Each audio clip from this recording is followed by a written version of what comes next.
All right, here we go. Chris Fluck Podcast here, episode 32, I believe. I'm here with Matt 33. Stocker. 33, you sure? 33, you said. That's what you said earlier, yeah. Something, I don't have to look back at this. Trinity Fitness here in Easton. Matt Stocker's Trinity Fitness. I'm here with Matt Stocker. What's going on, man? Thanks for doing this. Sitting here in his office. Yeah, I took the show on the road this week. Simon Silk Mill, man. How'd this come about?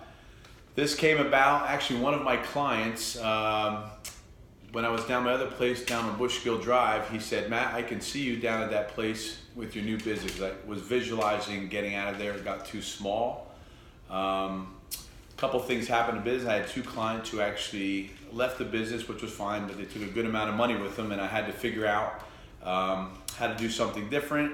Came down here to meet with Silk Mill people and actually put that dream on hold just for being scared, and then come back again. So I saw the place, wanted to come down here and didn't do it, but I could just visualize it was going to be a great place, bigger. We needed a gym atmosphere, which we didn't have down the other place.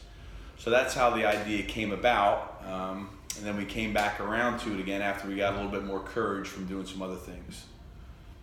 Do you know anything about this little facility, the Silk Mill, the history? The history, I believe it's a little over 100 years old, and it was a silk factory. It's probably about, I don't even know how many blocks long it is, but right now it's about 170 condos that it has, and with about 15 other businesses. So it's been totally transformed with the basic bones that it has. Everything is the same, from bricks to ceilings, with new stuff inside of it.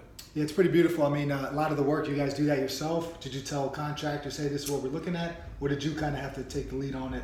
Like, did they, the group that is managing the Silk Mill, did they help you out there? We gave some plans. I visualized what I wanted in the design. We drew up a scheme, just needed 2 bathrooms and a 3rd bathroom, and knocked down 2 walls and kept everything the same. It's the same brick. They took the paint off, same ceilings, everything else. So they just built that out. And then we just came in and put the vision down, what we had on paper, from the flooring to everything else. So basically the same skins that they had before with a couple of walls. Nice. Awesome. Now let's get into a little bit about just personal stuff, like in terms of what, we'll dive a little deeper, but I just want to know what you're doing right now fitness-wise. What are some things you like to do for yourself? For myself. Not for the people of Trinity here. Like, what are you getting into? Right now, I'm 46 years old, and I'm just trying to keep some balance in the life. I think my mobility is starting to go as I get older, so I think that's a plus to work on that, my flexibility.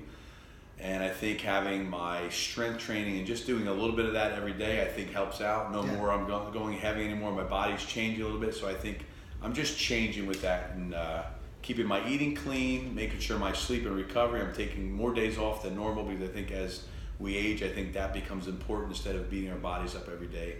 And just learning to be in tune with my body a little bit more, I think, are the important things. Nice. In terms of some of the stuff you're working on, you see next door, yoga place, whatever, for any of this, I mean, mobility training, anything like that, do you branch out at all? You do a lot of stuff yourself? I do Bikram yoga. I do that on Wednesdays. That sort of went by the wayside once another project came up, but I think adding that into my routine was great. Yeah, that's good. I think it felt great. It was good being on the receiving end rather than being a coach. Yeah.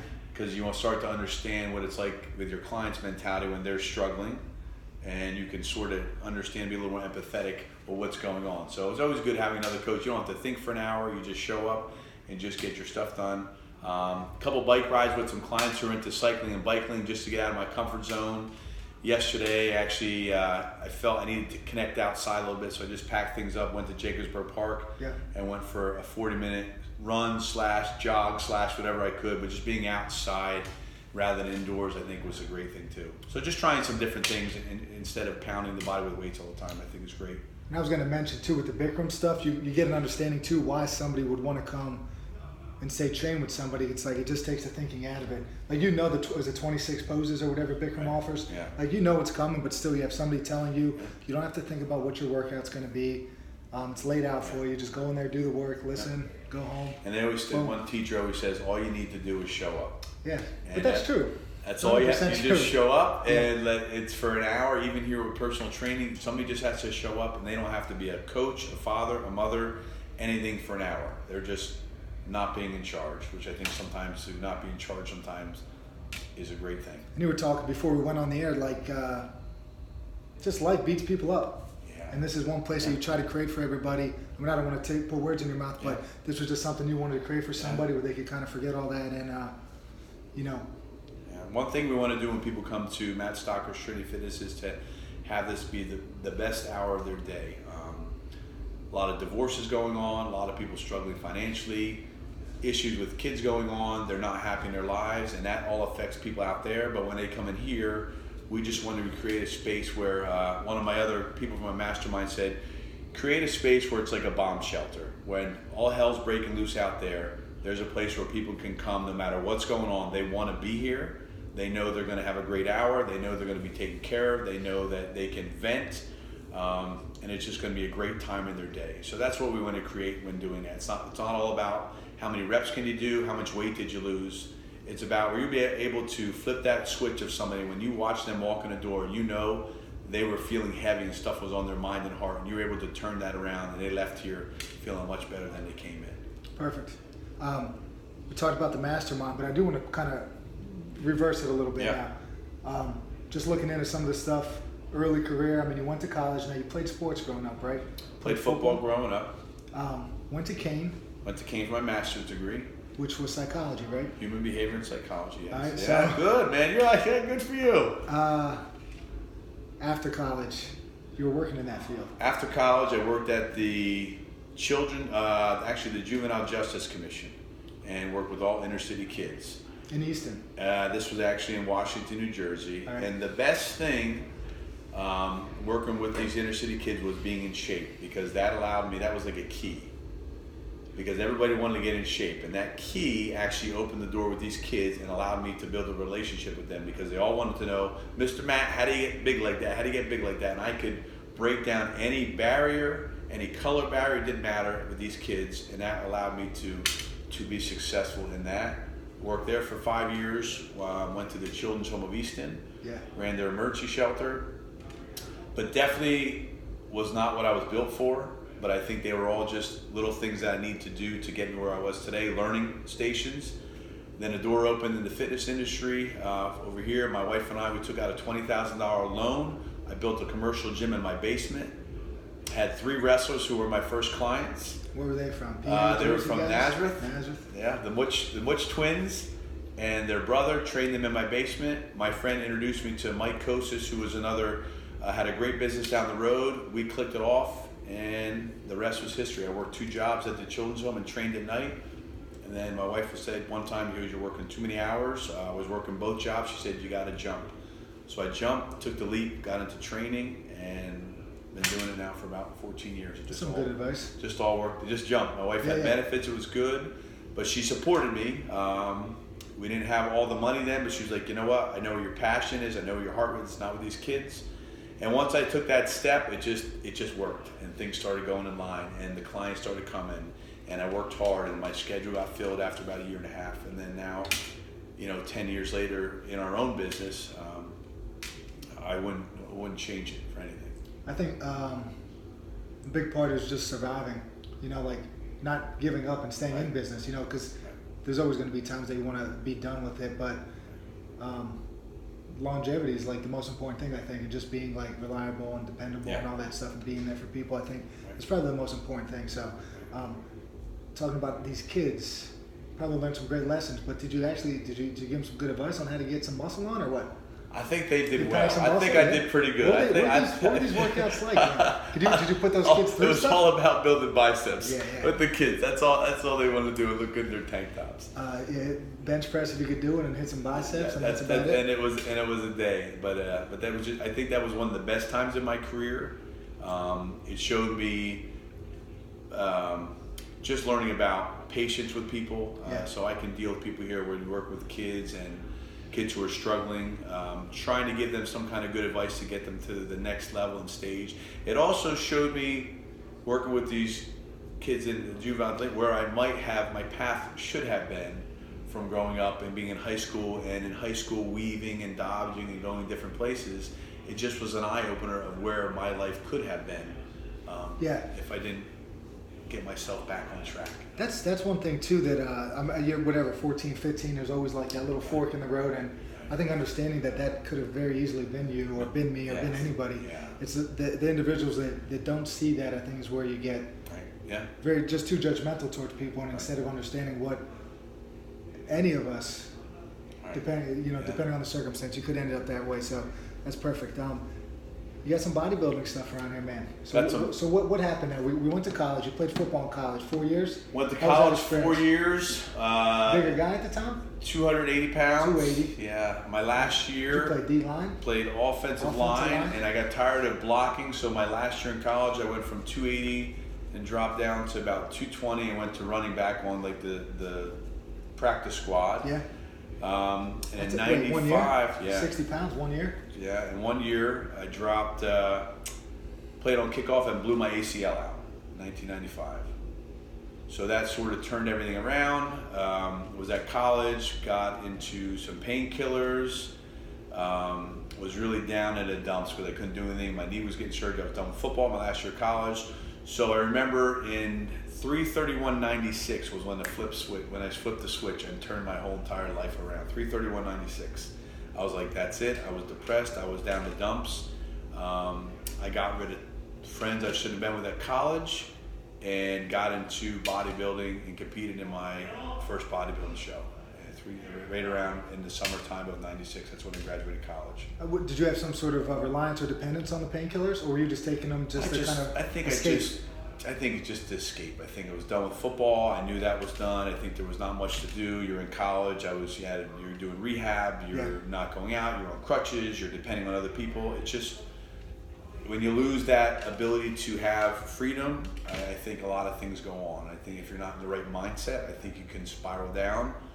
It's almost another example of what we talked about with those kids. I mean, you were in that dark, that dark period. That thing everybody has. Yeah. You know, everybody doesn't realize that everybody has it though, which is the bad part. Because when you're in it, you're like, this is the worst, yada yada yada. But you don't know that your neighbor next door might be able to help you, lend a hand, whatever. But did you replace any of that?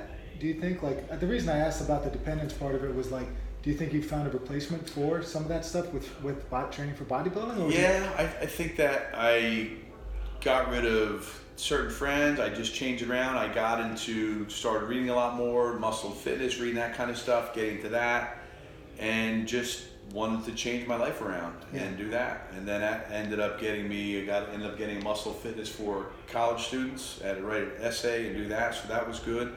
I just was brought up in a Christian household. I think too stringent, and I think when things are too stringent and you're brought up too strict sometimes, I think when the chains are off and you go to college, I think you tend to go a different route.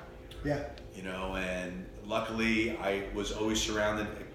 There was always someone in my life at college who had those bumpers there. I don't know how they would appear, but they were always there and kept me grounded. Yeah. There's actually a guy from my high school, Rod Govern, who actually ended up being an assistant coach when I went to Glassboro. And just out of nowhere, he came and got there. So it was just, I always had something there to keep me on track and who I was growing up. Yeah. And I think that was always reminders that I was so built for something. If that one variable wasn't there, right, things can change, and that just is that reminder. It just brings it back to where you are and grounded again. Then graduated college, and then got my first job at the Juvenile Justice Commission. Cool, man. And that started off, but still was in fitness. Was always overweight as a kid. When it was shirts and skins, I'd be on the shirts team. Yeah, no matter what. No matter what. Volunteer shirt. Volunteer shirt. Listen, when I was swimming in the pool, I'd have the T-shirt on, and just. You want to make now. I just want young kids you want kids to feel comfortable in their skin. Yeah. Because today I think things are a lot different with the internet, with that kind of stuff that really can have a bad effect on kids. But that's one thing I always want to do is try to put that with kids and even work with those kids to make them feel comfortable in their skin. Yeah. Because it's just like you got to learn who they are, and if you just talk to them and actually show like you care a little bit, I feel like they respond to it pretty well. Yep. I didn't work in a house like that, or anything like that. Just coach sport at a public school, but it was the same thing. Yeah. Some coaches won't even learn kids' names or anything, and it's like, why are you even doing this thing if you don't want to I don't know why, honestly. You're not into it. Yeah, or you're in it for the wrong reasons, I guess. It doesn't take much to just talk to somebody sometimes, and that's all somebody needs. So, 280 you weighed. What are you weighing in that photo? There's a nice bodybuilder picture over his shoulder here. That one is 181. So a good 100. You lost about 100. Yeah, and that was, I did that show when when I actually went out on my own on my business. Yeah. I wanted to just show that I could do it on my own. Nobody was helping me do it, so I just read a little bit, dieted, maybe overdid it. In what sense? Just didn't know what I was doing. Too much cardio, just going to the extreme and doing that. But it worked.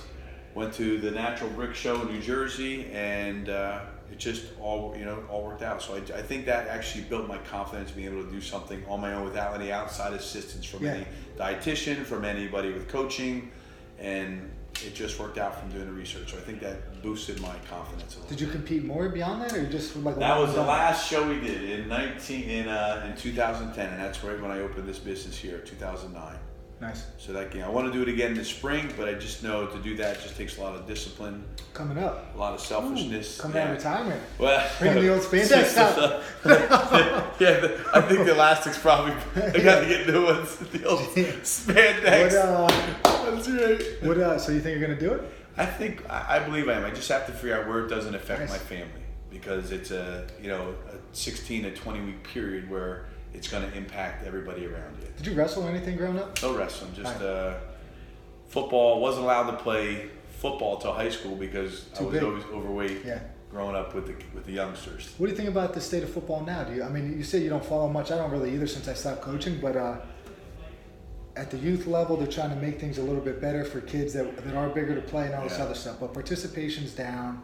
You got 9-year-olds playing tackle. That it's Mike Boyle out of all the guy in New England. He's one of his quotes was football's cornering the market in stupidity at the youth level with these kids playing sports and violent contact and coaches celebrating it and all this other crap. But when you have a son now, you got involved in soccer. I know you did say you ended up getting a head injury playing that sport, but when you have these kids growing up, you have a son. It's like, did you try to nudge him in a certain direction at all, or just kind of let him choose? I think we let him choose a path. I think we tried baseball. I think he needed something to be active. I think as a parent, you go to these sporting events and you see sometimes these parents are it becomes mayhem at these soccer matches. One of my son's game, maybe it was last spring. We were on the field. It was at the end of the game. You can tell in a game a referee is losing control. At the end of the game, what happened? I ended up pulling my groin doing this. There were 6 coaches at the end of the game, all going at it in a fist fight. Did you say club or high school? This is club team. All right. Yeah. So after that, but I think anywhere you go, and I go to my son's high school games now, you see parents are yelling. They're not referees and doing a great job. And to me, sometimes I get a little anxious even being at the game, because it just doesn't feel like they're watching the game anymore. I mean, there's too many opinions going on. If you want to referee the game, and get paid $50 an hour, and you think that's worth it, and have hammering this ref out there, then go do it. So I think to become a little bit uncontrollable. Yeah, it's like you want to sit around and criticize a coach, then apply for a job. Right. It's becoming a little bit uncontrollable. And watch my son play that sometimes. Even my son has said on occasions, could you keep it down a little bit on the sidelines to my wife or I, because they can hear that. You? Yeah. They can hear that. Not mostly me. Sometimes more so my wife, but. Yeah. But yeah, the kids, one of my guys in my mastermind group, he says he did this survey that kids, a couple things. One, they want their parents to be quiet. Yeah. That's one thing. After the game is over, they don't want to be talked about what happened in the game in the car ride home. They just don't want to hear that, and they don't want to just talk about it. So, I mean, sometimes the kids, what we think the kids want, they don't want. They just want to play the game. They want to have a good time. They don't want to hear mom or dad screaming in the stands that this is the bad job. This is the ref. How can you not call that? Because that affects their play. Of course, because they're hearing this. And that affects their life probably too. Right. That's a terrible thing. So your kids growing up, did you coach? Did I coach? No, but my wife is big into athletics. She's a Division I athlete, coach of the year for field hockey, and locally. She was at Voorhees High School. Oh, Jersey, in Jersey. So she is Rutgers grad, but she is like all in when it comes to the sports. And did you have a daughter? I have a daughter. She play any of the sports that your wife played? She is just playing soccer right now. Got it. Yeah, she's like a little tank on the soccer field. Cool. She's a little. My son is my wife, and my daughter is I got you. Yeah. That's great. Now, I mean, just going too with soccer too, it's like, not every football's not the only sport that say you can get a head injury. I mean, you said your son might have suffered. The recovery and all this other stuff's kind of crazy. You were mentioning. I mean, missing school. Yeah, he got a concussion at a playoff game about a week and a half ago. In between the AstroTurf and the track on the sign, there was concrete that he just, I think, went up for a play and fell down and hit his head on it. So they pulled him out of the game, ended up having a concussion. I don't know what degree concussion is, but now it's been a week and a half. He's starting to miss school and has to go through therapy now for his recovery. What do they have him doing there? Do you know? Yesterday he actually went for the first time. And they actually had him on the treadmill. Just to see if any symptoms came back? I think the treadmill is I think the exercise is good for the recovery, whether it be, I have no idea, I have to go next week with him, but I think somehow with recovery, just doing that cardio work is helping. I think you'll have to do some kind of vision therapy, but this is for the next couple months. I always that was always like step one. I remember just coaching, say, football, where light cardiovascular work, see if any of these symptoms come back. If they don't come back good, now we could progress that cardiovascular resistance training, whatever they want to do for his return to play. Yeah, but that's a good point too, where like, the brain body there, like, you work out before school, say, as a kid, you got these neurons firing, you could probably capture some more stuff. Interesting. And you don't realize how much a sport just it goes in the back seat when your kid's health is at stake. Because now it's like, you know what? Almost for the sports should kind of be in the back seat to begin with, Sports, and well, sometimes it's not. Sometimes I think I know. Yeah. I'm probably going to fall victim to that in about 5 years whenever my daughter's doing stuff. But so now it's just you want his health back, and to be able to do that, and you watch him struggle a little bit, and as a parent you struggle because you're trying to figure out this whole new protocol for the next couple weeks. But we get through. It's just the winter's coming in the road. Yeah. So is that a break? Well, right now he should be in soccer season for traveling, but that's on hold right now. So everything's year round now. Man. Everything's year round. That's on hold. There's no breaks. There's a different now. It's a skill work with the traveling team to get better for the high school, but that's on hold right now. And recover, rest, and get better.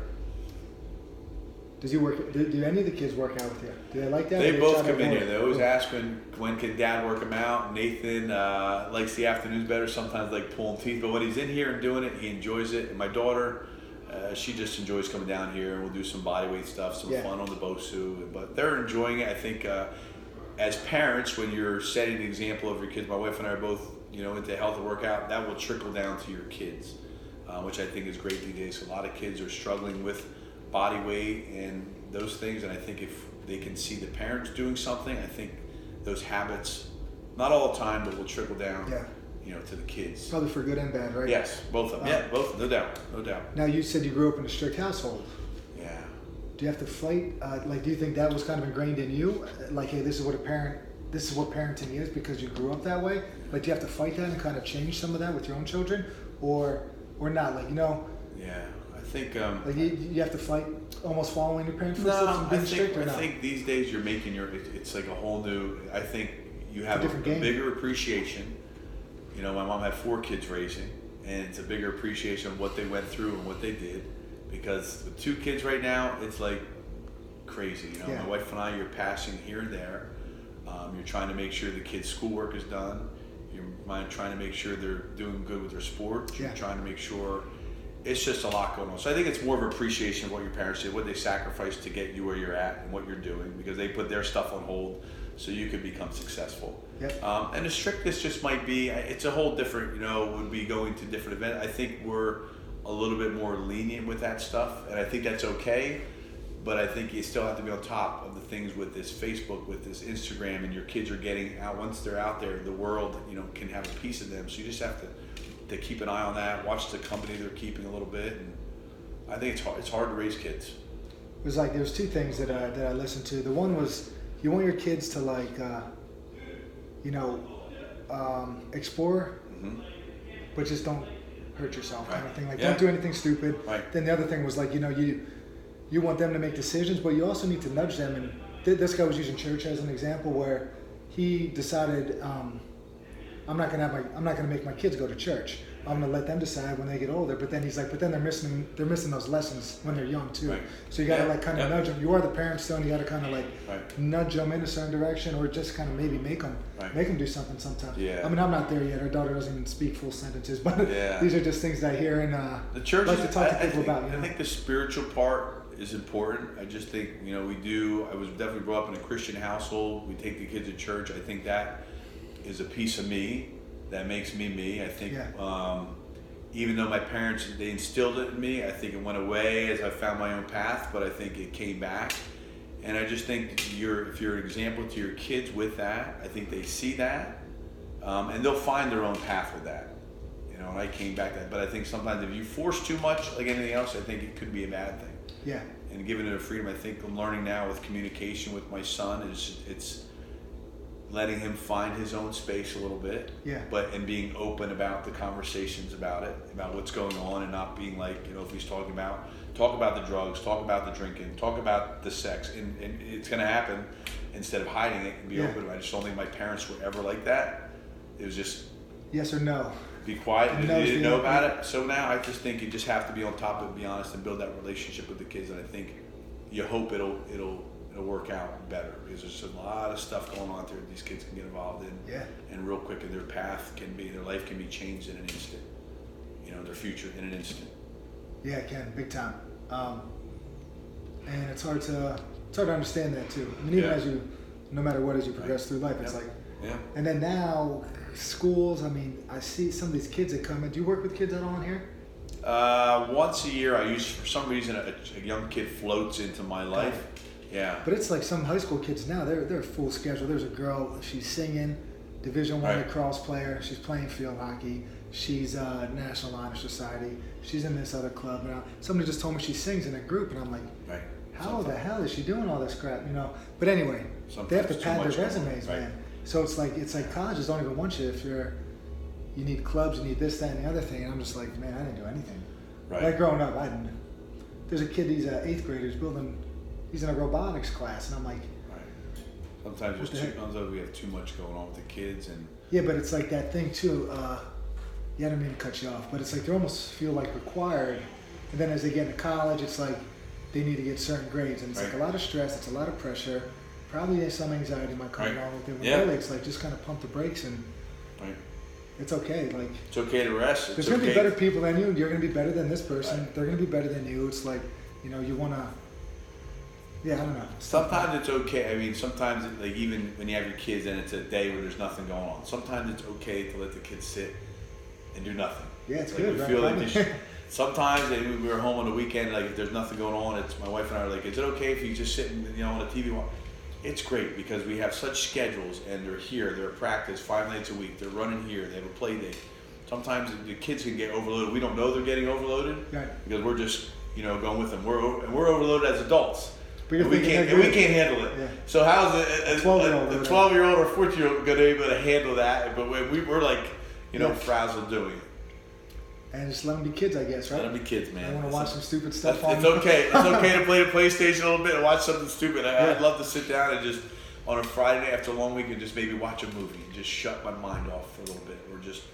I don't always have to be learning something. I don't always have to be growing for a second. I don't always have to be feeling like I'm accomplished. It's okay to just put your feet up. You want to have a drink. You want to sit down. Just chill out. Shut off. I don't think there's anything wrong with that. Before I change topics a little bit, with the kids though, say somebody, one of your son, for example, will say is playing soccer all year round. Is that, do you have to fight? Well, first off, what's your opinion on playing something all year round? Is it, in your opinion? Your opinion. I think if it's just one sport all year round, I think that's okay. I think if they're playing 2 or 3 things at one time, volleyball at night, soccer. I think sometimes that's too much. And he's cool with it, and in the sense that is it a situation where he's like, Dad, I want to do this, or making sure, like, is he dragging you, like making sure he's playing soccer all year round? He's like if you said, hey, we're not playing soccer for 3 months, is he going to be? He'll be upset.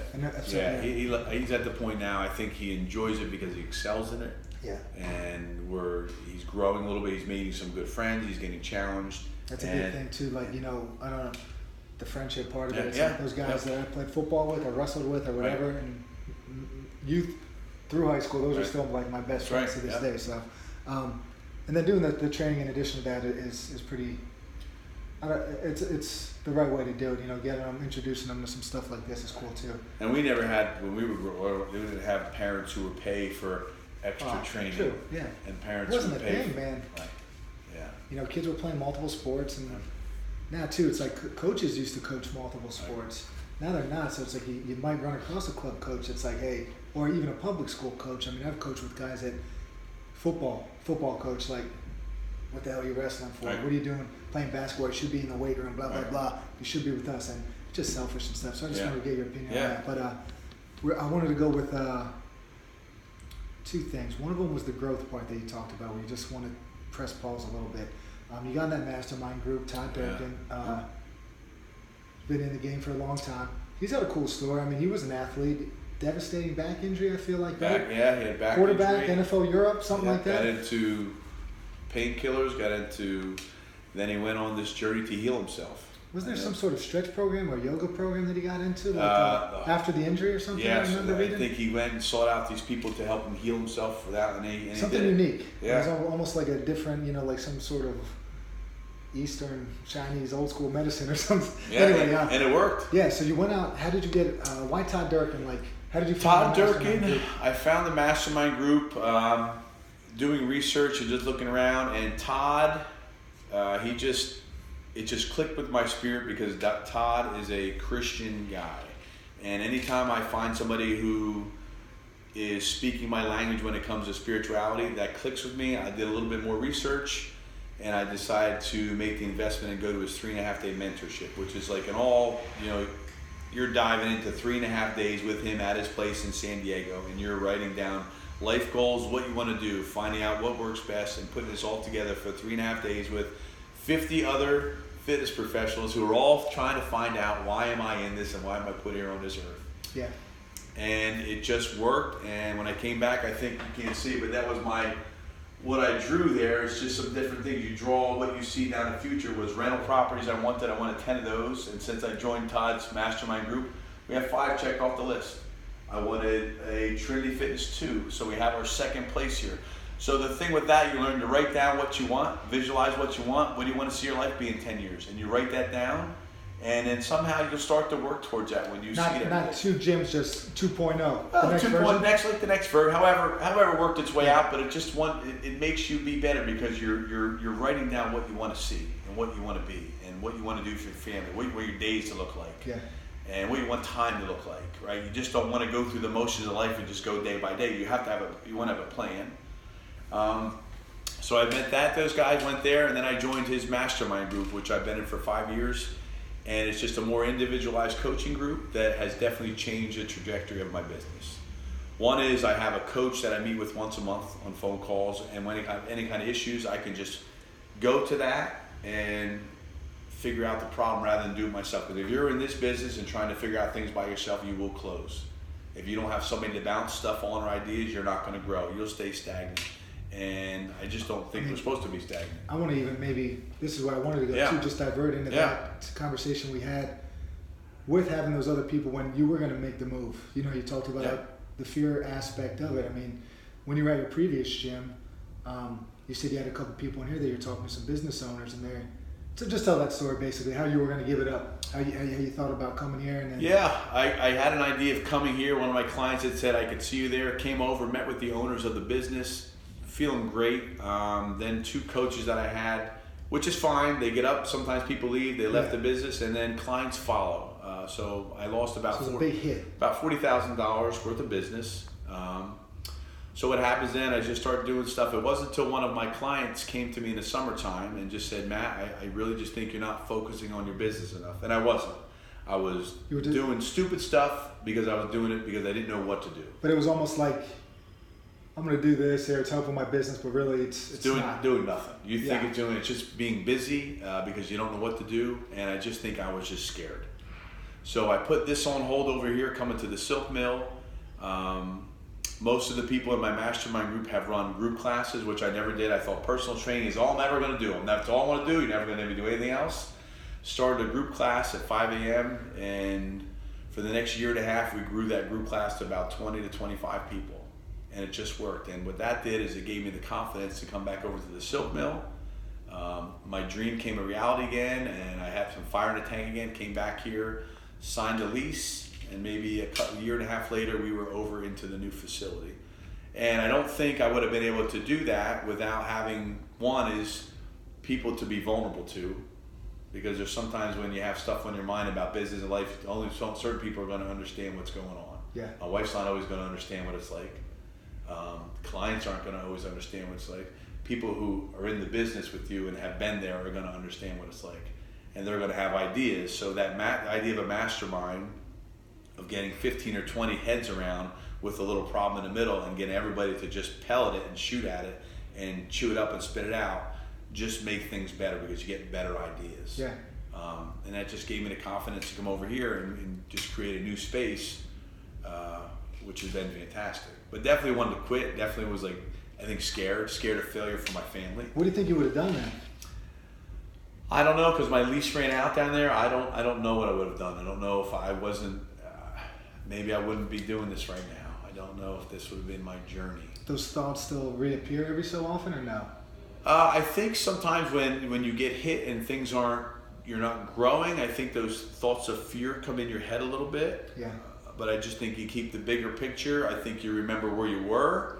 You know, when I drive down the road every morning at 4 a.m., I see that place I used to be at, and I say, you know what, look where you came from. So always remembering where you came from and where you're at now, and being grateful where you're at now, I think is a big thing. Because we forget, you know, where we were at. Yeah. And we forget that to be grateful for what we have at this place now. And I think when you can on a daily basis, look around, and sometimes when I'm stretching in the back, I just look up and say, man, I can't believe this is ours. Yeah. And putting that in there and knowing that I didn't do it on my own, you know, knowing that all these clients that I've had for 12 or 13 years have allowed me to live my dreams, and being appreciative to them and grateful to them that they've allowed me to live this. Mm-hmm. You know, without them, this wouldn't happen, you know. That was a big thing too, right? I mean, just learning that lesson, you had that man tell you, one of your clients, hey man, start working on your business. He just said, I don't think he's coming, and you're working on your business enough. And he was just bold enough to say it. I'm like, you know what, man? Like, so you had your own little mastermind group before even knowing it. Like, you're right. Yeah, you're right. Then the Todd Durkin mastermind, a lot of lessons. We were talking about the board there. I mean, I cut you off on that. That's all right. But, just creating a plan, writing it down. Are you still doing that regularly? Like, is that getting updated? I have on my iPhone, I have what my year looks like. I have what I want the financials to be, the business, and I try on a daily basis to read that. That I want so many clients here. This is what the revenue I want. I just tried to get that in my head. And I think when you repeat this stuff and you get it in there enough, your mind starts to take you in those directions to do those things. Yeah. How often do you check in on that? A couple times a week. It's on my notes section. I just go and read it. I usually go down before work in the morning about 3:45. I spend about 20 minutes reading my Bible right down the road before I come to work in the morning, and just going over some stuff and just some quiet thinking time that I think is important. Yeah. So a couple times a week. I should do it every day. I don't do it every day, but I think when you do that, you should. Yeah. You should every day. You should do it every day, man. And sometimes you just get lazy. Sometimes you get complacent. Sometimes things are going great and you forget to do the small things that got you where you were, and that's when, you know, things start getting your foundation. So you get back to that dark spot where you're thinking about it gets chipped away a little bit. So the small little habits, you know, go a long way. So we're here now, man. Things are going well. What do we got going on here at the gym? We took a little walk around earlier. You got a cool little holiday thing going on, right? We have a cool little challenge that I've never done before, but we had what happens around November, December is people just start hiding. Yeah. Parties, holiday parties, Thanksgiving's coming now. And this is the time where people put themselves second. So one of the coaches I have here came up with this idea of having a little challenge. We tweaked it a little bit. So we have a 45 out of 61. So in November, December, as long as you're in the facility or outside the facility using this heart rate tracker that we have 45 out of 61 days for the month, you're going to win the exclusive t-shirt, and you're going to be able to say that you finished it. The good thing is that there's a buzz going around the facility. And even if it makes people work out 5 or 6 times more than they did last year, it's a win. That's the name of the game. The you got it right as you walk in, right? Right as you walk in the door, the board, people can see that. They can put their sticker on there when they get it. And again, it's not for all that stuff. It's just for trying to keep people accountable. And the buzz that's going around from people like, man, this is what I really needed. You know, the holidays are coming. If they can do one thing better or another week better or show up one more time, that's what it's all about. It's not about t-shirt or anything else. Well, that's pretty cool. It's a short-term motivational tool, right. really. I mean, just to get them through to January, because most of the time people disappear and January rolls around and they're 15 pounds heavier. They're miserable. They might not even roll back around. Right, and they might be done. So we're just trying to create some good habits, and there's been more people in use in the gym than there's been in a while. It's just a good. Right now, the buzz is really good in there, and just took something, didn't cost anything. Yeah. We emailed everybody. The investment of t-shirts is going to outweigh and just be great, and you're just helping everybody. It's a win-win for everybody. Awesome. Around the area. What else you got going on, man? Oh, what else we got going on? We got a family vacation coming up because one of my clients said this. Right now, everybody's running their own plays, right, in your household. Everybody's starting. So we need a family huddle because life is beating us down a little bit outside. Business is busy. My wife's a teacher, so you're constantly going these different directions. So I think sometimes, every once in a while, you need to call a huddle and just get everybody together. So we're looking forward to that. Cool. Where are you headed? Do you know yet? We are headed to Jupiter, Florida. One of my clients generously gives us their beachfront condo whenever we want it, which is fantastic. Cool, man. Business is good. We finally have good coaches on board. Should take that huddle every month, maybe. No, I'm just kidding. What you try to do is even every 2 or 3 months, I find when you own a business, it's good to get away a little bit. Did you do that when you started? No, I did not. When did you start? A couple years ago? Or? I started after one is after I joined Todd's group, just because every twice a year we'll meet at a either in San Diego or at a mountain retreat. So there's 2 times in the year where you're getting away, and that getting away allows you to just recharge a little bit. It gets you out of the everyday hustle. Yeah. You don't have to get up in the morning. You don't have to run a business. You get around people who are thoroughbreds. You get your mind thinking, and it's just a recharge. It's just like you plug yourself in. You took some time away from the business. The business will be fine. Yeah. It'll be better when you come back. You'll be better for your people and be better for everybody else. So I think unplugging, is like key. So I think every 3 months, you just need to take some downtime.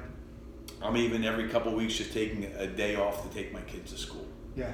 And just, if I come in late, that's just what I want to do. I think it helps me be a better business owner, parent, father, and better for my employees. All right, man. We got the challenge. Yeah. Challenge is going good.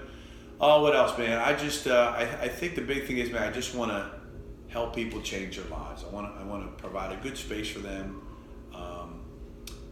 Trying to figure out and weave how do we, stay ahead of everybody else and still provide a great space for people. I want to learn to enjoy a little bit more where we're at instead of always digging to find what's next. I think sometimes we're always trying to figure out what can I do better, what can I do this, and sometimes we miss out being in the present. Yeah. So I think one thing is just appreciating and being in the present a little bit more. I think one thing is taking care of myself better, learning to take care of me, because I think when I take care of myself better in self-care, I become better for everybody else, because we're constantly, as fitness professionals, taking care of everybody. Yeah. And then what happens is our workouts come second, our massages, our self-care, our nutrition, our sleep, everything goes on the back burner, and then we're no good for anybody else. So I think learning to do that a little bit better. I think that's where we're at in the business, and I have a new coach on. I'm enjoying coaching and teaching and trying to help him out with that. It's been great seeing you. I know I met you many years ago at LA Fitness. Yeah, man. Long time ago. Yeah. And I just always enjoyed talking to you because you were just always talking about the books you're reading and just were a breath of fresh air. Forgot about the books thing, man. What do you got? You're What's the always best book? a breath of fresh air. I'm looking at your list over here. The best book from last year? Man, the best one good book that I read was called Keys to the Kingdom. It's on. I lent it out to somebody. I had to read that from a mastermind. It's a book about Disney. Yeah. And just about how just serving and keeping a meticulous place. They talk about things at Disney, even at nighttime, where they go and touch up certain things in the park because they got touched up all day. And just I think one thing, if you come in our facility, you're gonna find out that it's neat, that it's clean. And that it's just kept well. And I think when people come in, they get a first impression of what's going on. They don't see dust balls flying around. I think that's great. I'm reading a Christian book right now, Everything You Need by Dr. David Jeremiah. This guy here is Todd Durkin trains him. So he trains him 3 days a week. He actually dedicated his book to him in here. Changed his life, maybe. Well, he's helped. I think it's a relationship that's going both ways. Perfect. And one is giving the health to the Dr. Derek, and he is giving back Todd some good spiritual stuff and life lessons as they get older, get wisdom going. Cool, man. But yeah, that's about it, man. All right. Matt Stocker, Trinity Fitness. Trinity Fitness, man. Having a good. Simon This is Silk, good to no. see this guy after a long time.